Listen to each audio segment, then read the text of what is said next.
বাঘেরহাট কেন্দ্রীয় কবরস্থান পরিণত হয়েছে ময়লার ভাগাড়ে, জনসাধারণের চরম ভোগান্তি। মানুষের জীবনে কষ্ট দুর্দশা অনিবার্য, তাই অনেকেই বিশ্বাস করেন মরলে শান্তি। কিন্তু বাঘেরহাট কেন্দ্রীয় কবরস্থানের বর্তমান চিত্র সেই বিশ্বাসকেও প্রশ্নবিদ্ধ করছে। মৃত্যুর পর যেখানে চিরনিদ্রায় শান্তি পাওয়ার কথা, সেখানে আজ বিরাজ করছে ময়লা আবর্জনার স্তূপ, দুর্গন্ধ আর অবহেলা। কবরস্থানের ভেতরে ও আশপাশে যত্রতত্র ফেলা হচ্ছে ময়লা, আবর্জনার দুর্গন্ধে পরিবেশ দূষিত হয়ে উঠছে, যার ফলে এলাকাবাসী চরম ভোগান্তিতে পড়েছেন।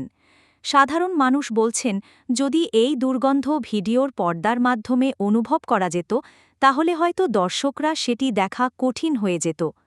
এমন পরিস্থিতি শুধু মৃতদের প্রতি অবমাননা নয়, জীবিতদের কাছেও এটি চরম লজ্জার।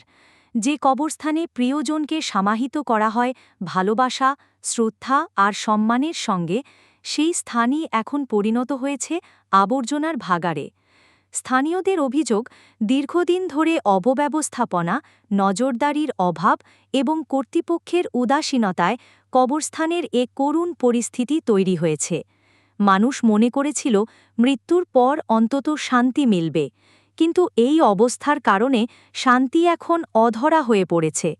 তাদের জোর দাবি, অবিলম্বে কবরস্থান পরিষ্কার পরিচ্ছন্ন করে মৃতদের প্রতি যথাযথ সম্মান প্রদর্শন করতে হবে। কারণ কবরস্থান কেবল মৃতদের বিশ্রামের জায়গা নয়, এটি জীবিতদের নৈতিকতা, দায়বদ্ধতা এবং মানবিকতার প্রতিফলন।